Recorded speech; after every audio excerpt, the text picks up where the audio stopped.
While the stock market is having digestion problems this earnings season hasn't been able to keep the stock market rally afloat over the past week. After an aggressive rally to all-time highs to start the year, the S&P 500 has tumbled in April as rising bond yields and slimmed expectation for Federal Reserve interest rate cuts have put a damper on investors' enthusiasm.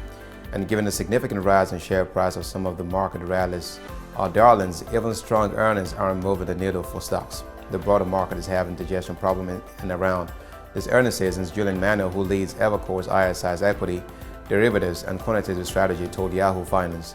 This has broadly been seen across stock reactions in the day following the release of quarterly results for the 65 S&P 500 companies that have reported results so far this season. Stocks that top Wall Street's estimate have risen 0.8% in the next trading session, slightly lower than the 0.9% average seen over the last few years, per Manuel's research.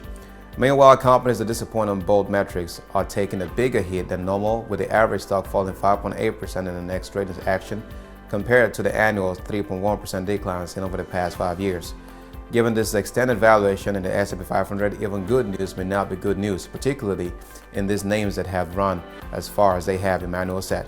Emmanuel highlighted the recent price action following JP Morgan's result, which topped Wall Street's estimate for both revenue and earnings per share. But the stock, which had hit multiple record highs earlier this year, traded lower on the day of its earnings report as the company didn't boost its 2024 interest income guidance like analysts had hoped.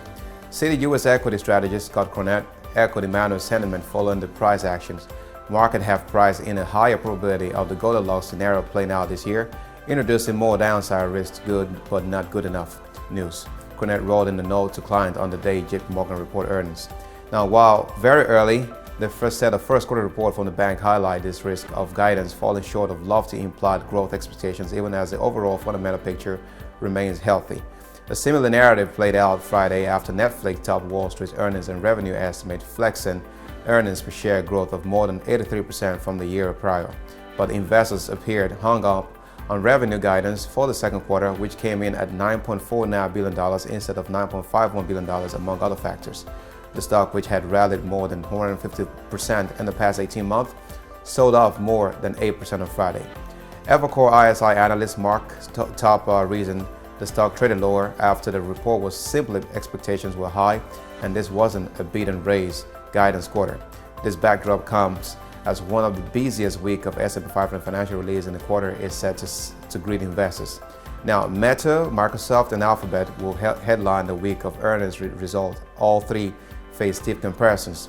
Now, Meta is expected to grow earnings by more than 96% per Bloomberg data. Meanwhile, analysts project Alphabet's earnings grew by more than 30% this quarter compared to last year. Microsoft is expected to see nearly 16% growth.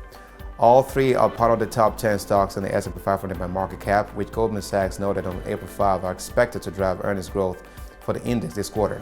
The top 10 stocks in the S&P 500, primarily the Magnificent Seven, are expected to see earnings grow by 32% in the first quarter. Meanwhile, the other 490 stocks are projected to produce an earnings decline of 4%. Now, given the market's recent jitteriness around rising yields and the lack of hope around Fed rate cut, the performance of these companies will be pivotal for the market's direction moving forward, Sophie, head of our investment strategy, Liz Young, wrote on X, formerly Twitter, on Friday.